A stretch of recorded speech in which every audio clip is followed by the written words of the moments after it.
Hi, this is Time with Gloria. Welcome to today's session. So today I'm literally talking about what you need to do to be able to accomplish your goals. What are your New Year's resolutions for this year 2021? Have you got plans to set them in place, or have you just decided I'm going to do this, I'm going to do that? You have no really serious strategy in place in accomplishing them. I'm going to give you a few guidelines on how to accomplish goals. Okay, so I'm going to mix a blend of the biblical ways of accomplishing goals and practical ways of accomplishing goals. So literally, we will be looking at scriptures, and this is amplified version, Second Chronicles 15:7. So it says, "Be strong therefore, and let not your hands be weak and slack, for your work shall be rewarded." So literally, God is trying to tell us that we shouldn't slack, we shouldn't be lazy, we shouldn't be weak. We should focus and try to pursue our goals, and our hard work will be rewarded. And then Proverbs 29:18 also says, "Where there is no vision, no redemptive revelation of God, the people perish. But he who keeps the law of God, which includes that of man, blessed, happy, fortunate, and enviable is he."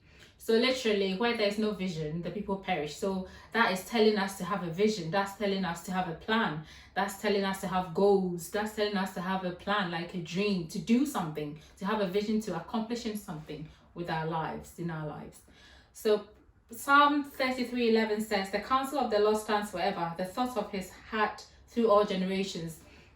So the counsel of the Lord literally is telling us whatever the Lord has said about your life, because I believe that we are all born into this earth for a specific purpose, and every single unique human being has a unique purpose. So you need to find that purpose, and the scripture is saying that the counsel of the Lord will stand, which means whatever plan God has said about your life will stand. His purpose for your life will stand, but you need to first of all find that purpose, which is why it is important to have a relationship with God, or follow the dreams in your heart. Whatever your heart is telling you to do, chances are that's what God is, that's the will of God for your life. So you need to pursue that. Sometimes you might have something in your heart, a dream that just won't go away. That is a sign that that's your purpose, that's your will, that's God's will for your life.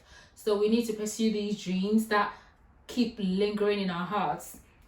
So I'm going to give you a little analysis, and then some of them I might use scriptures to just enhance them, to let you know what God is saying as well about your life.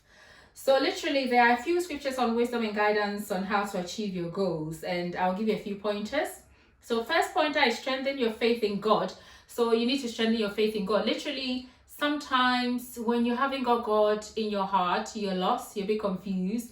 Sometimes having a good relationship with God, when you build that strength, that relationship with God, he just orders your steps. He orders your steps wherever he wants to take you. So it helps. It actually helps in finding your way and achieving your goals. So we need to learn as children of God that God is faithful and has our best interests at heart. He's got the best of plans for you and is your number one fan. He wants to see you succeed. Whether you know it or not, he's cheering you on in that dream you are pursuing and bringing all that you need your way to help you accomplish it. He's sending you helpers, ordering your steps, guiding you all the way. So in pursuing your goals, don't leave God out of the equation. Bring him close and get him involved in your plans. Pray about matters, your concerns, confusions, and anxieties, and let him help and lead you. My second pointer is set your heart free by forgiving. So I know you're thinking, what has forgiveness got to do with pursuing your goals? Sometimes unforgiveness can be very destructive. Destructive in the sense where distraction, as in taking you away from your focus. So sometimes when you've got unforgiveness in your heart and you hate someone for that reason, and you're holding someone accountable for your pain or a hurt or something they've done for you, instead of literally focusing your goals, sometimes that unforgiveness can push you to trying to find a revenge or trying to do something, or you might be too focused on that person, or you might be too focused on trying to hurt that person back, or you might be too focused on trying to get that person back, so that is like a distraction, as in that is like letting you lose focus, because that energy you're using to try to get revenge and trying to hurt that person back, you could put all that energy into pursuing your goals. And also, unforgiveness is heavy. It's heavy in your heart, really. So you need to be free. Once you need to free your heart and that will help you, that will make you light and help you to focus on your goals. So yeah, so literally, you don't need to avenge, you don't need to focus too much on unforgiveness. It can lead to your own destruction, and in the process of trying to destroy someone, you might end up destroying yourself as well. So you might end up destroying someone and destroying yourself through unforgiveness, or you might end up destroying yourself because maybe that person, you might not succeed in destroying that person, but you might destroy yourself. And if you do succeed in destroying that person, you will end up destroying yourself in the process. Trust me, you won't get away with it anyway. So unforgiveness also is bad for your health, because all that heaviness, it leads to health problems and diseases. So for your own, the sake of your health as well, stay away from unforgiveness. So my third point is remain humble. Humility is an important quality to possess in pursuing your goals. Humble people are more attractive and blend in better wherever they find themselves. Humility gives you the favor you need with the people you need to help you accomplish your goals. I'm going to give you a few scriptures on humility. James 4:6 says, "But he gives us more and more grace, power of the Holy Spirit to meet this evil tendency and all others fully." That is why he says, God sets himself against the proud and haughty, but gives grace continually to the lowly, those who are humble enough to receive it. So God himself sets himself against proud and haughty. So really, if you're proud, God is against you. I don't know where you're going to go if God is against you. So God hates the proud. So literally, humble yourself and let God raise you up, lift you up. Humility gives you favor before God and man, really. So James 4:10 also says, "Humble yourselves, feeling very insignificant in the presence of the Lord, and he will exalt you. He will lift you up and make your life significant." So this is literally trying to tell us that don't say, "Oh, I've got this qualification, I'm this person, I'm so rich, I'm respected, I'm high, I'm at the top in my organization, I've got my own business, I'm a CEO, I'm at the top, blah, blah, blah." Like all of that is like exalting yourself. They are great, but don't let it get to your head. Don't raise your shoulders and raise yourself and lift your nose and look down on others because you think you've done better. God hates that. If you do that, he just opposes you and he brings you down. So what you need to do is humble yourself in his presence. Humble yourself. You are significant, but don't make yourself look significant. Don't think you're significant. Just think like you're a child of God. You're blessed, yes, but you're just a child of God. Don't think yourself highly. Don't think highly of yourself. God hates that. He will oppose you. You're not going far if you do that. So Proverbs 11:2 says, "When swelling and pride come, then emptiness and shame come also. But with the humble, those who are lowly, who have been pruned or chiseled by trial and renounced self, are skillful in godly wisdom and soundness." So you need humility for God to bless you or help you accomplish your goals. So really, when pride comes shame and emptiness. Yeah, when pride comes shame, really, because like the Bible says that if you humble yourself, the Lord will lift you. And God opposes the proud. If you lift yourself, he will humble you. So that's where the shame comes in. And trust me, a lot of people who had pride have been humbled. I mean, from history, I can use like Vashti in the Bible as an example. The queen who Esther took over from. Because when the king said, "Come," I don't know why she didn't go, but that was proud. Like, she didn't go. And that was like pride. That's like your husband needing you and you saying, "I'm not going to go." Like, that's not humble, especially because the king had like guests and dignitaries around. That was like disrespecting her husband, sorry. And she lost her throne. She lost her seat as queen, first lady of the place, of the country or the town or the city or whatever it was at the time. So it's the same. Humility will let you lose things. Humility will bring you down. Sorry, pride will bring you down. Whether I like it or not, it will. It's humility that will lift you up. And if you look at Esther's situation, she was just a mere orphan and she humbled herself. And when she had issues with, when there was an issue where Haman wanted to kill the Jews, she humbled herself. She fasted and prayed. That's humility. It takes humility to fast and pray. She humbled herself, she fasted, she prayed, she sought the face of the Lord, and she got what she wanted.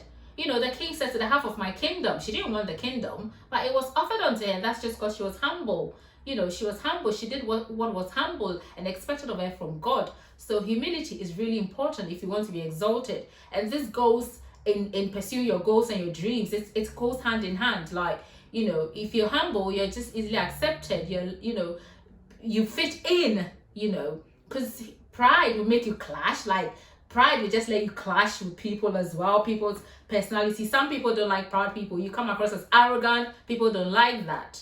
So you just won't really fit in. You might miss out on opportunities, you might miss out on relationships because people might see you as just arrogant, and some people can't stand that. So when you're humble, you just fit in very easily and blend very easily with people. So take note of that. So the next point is be determined and committed to your goals. Find different and other ways to achieve your goals if you hit a wall. We need to be committed to our goals to enable us to accomplish them. So be determined, be committed to your goals.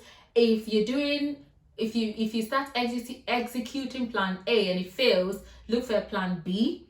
Don't give up. Just try something else. Keep trying different things. Use different strategies. Whatever you need to do to get to where you're going, do it. If you need an education, if you need a qualification, if you need a skill, if you need training, if you need whatever you need to do, if you need practice, you just do it and don't ever give up. Just be committed, full on, just be determined. So be diligent. So be diligent and focused. Do not easily be distracted. Know who to associate with and who to go to for help if need be. Be smart and discerning in all your ways. So be determined. Know who to go to. Have that sort of discernment as well. Sometimes you need a bit of discernment as well. You need to know who to go to. You need to know where to go. You need to know what to do at what time. Timing is also really important. What to do and when to do it, and also how to do it is really, really important. You sort of need to be able to tell these things. Sometimes if you're lost and confused, just go to the Lord in prayer. If you're a Christian, just seek the face of the Lord. Or you've got some kind of faith, just try and seek some kind of guidance, spiritual guidance. It helps, because like Christians, like if you seek the face of God, He's gonna order your steps, nurture you. Sometimes He might send the right people your way. Sometimes He might use someone to help you know what to do. God reaches out to us in different ways. So next point is be aligned in God's will for your life. So if you really want Yahweh to help you accomplish your goals or bless you, then set godly goals. Set goals that are acceptable unto and in alignment with the will of God for your life. For example, if your goal is to get married and you are seriously pursuing someone else's husband, I don't know how God is going to help you achieve that goal as it's against His will. So set godly goals. Like, let your goals be in alignment with the will of God. Don't set unrealistic goals. I mean, you can set those goals, but that's not going to have God's hand in it. If you're setting a goal that you want God's help, it's got to be in alignment with the will of God. It's got to be practical. It's got to be pleasing to God. Okay, so the next point is perseverance. Persevere through difficulty, rough times, setbacks and disappointments, but never give up. Get through them, push through them. Don't ever give up. Don't ever. I always say that the man who found, I think, the light bulb, I think it's Thomas Edison. Apparently, he succeeded on the 1,000th time. So imagine if he had given up on 999 time, he wouldn't have gotten there. So we just need to keep going. Just keep going. Just keep going. As long as you've got life and breath, there's hope. Keep going. So the next point is always plan ahead. Have a plan. So always plan ahead. If it involves cost, do some estimation of the cost. Do some research and know what the market is like if it's a business. Read on it. Have some training if you need to. Have some educational qualification if you need to. Do what you need to do to get there. Whatever you do not be ignorant. Make sure you have as much cover as possible. Know what to expect and what to do. You may not always know what to do, but just make sure you have as much information as possible. The more knowledge you have, the more chances of success. The next point is be motivated and confident. It isn't easy to do anything new or anything at all. The people you expect to support you may not necessarily do so. You need to encourage them yourself and be confident in yourself that you can do it. Search for yourself tasks and schedules, dates and times, and try to follow these. So be motivated and confident. Motivate yourself. In the Bible, when David went for war and he went back and his wives had been taken, everything had been taken. The wives of everybody in that town, like the soldiers, his fighters, had been taken. He encouraged himself in the Lord. Sometimes no one is going to encourage you. Sometimes no one is going to motivate you. In fact, people will discourage you. On the other hand, people will actually rather discourage you. You need to encourage yourself. Do things that you find will encourage you. Do things that you find encouragement in. Whatever it is that will give you that encouragement, do it. Whether it's watching a video, whether it's associating with a certain group of people, a specific person, whether it's talking to someone, whatever it is, whatever gives you encouragement, do it. Okay, so work on your attitude. Next pointer, have the right attitude towards your goals. Whatever you're doing and, whatever people you are dealing with, have the right attitude towards them. Having the right attitude can help you achieve your goals quicker. For example, as much as it is good to work hard, it is wiser to work smart. Working smart can help you do what you were meant to use an hour to do, for example, to maybe use 20 minutes to do. So it's good to work hard, don't get me wrong, but you could be working hard at the wrong thing. So you could be doing the same thing over and over again, working really hard, but you're not getting anywhere because you're not working smart. That thing isn't really bringing results. It isn't really going to yield results. And if you're doing something for quite a while and it isn't yielding results, maybe think of changing it or doing it in a different way, So, because clearly it isn't yielding results. Sometimes as well, you can do research on people who have done that in the past, how they did it. Read a bit about them, read about their strategies. You can read a bit about people's life stories or do a bit of research, see what they did at what time, how they got there, whatever they did. Some of these things, sometimes they help. Sometimes learning about other people's experiences and how they did it can just give you some guidance and guidelines, an idea of how you should also do it. So literally just work smart. Don't just work hard, work smart. Okay, so that's all I've got for you today. I hope these pointers are helpful and are going to help you achieve those beautiful, lovely goals you've got for 2021. Don't let loose. Don't give up. Don't let go. Hold on, push, do whatever you need to do and just pursue that dream. Dreams come true. Dreams really do come true. It don't matter how long it takes. It don't matter how hard it is. Dreams come through. If you can pursue them, keep pushing yourself, persevere through, don't give up, keep trying. Trust me, you'll be shocked. Eventually, when it happens, you'll be startled because you'll be thinking, oh my gosh, I never thought it would happen. It will happen. Just don't give up. Keep pushing, keep pursuing. So that's all I've got for you today. Follow me on Instagram at Gloria Hustle and Glandis Essentials. Please subscribe to my YouTube channel and follow me on Twitter.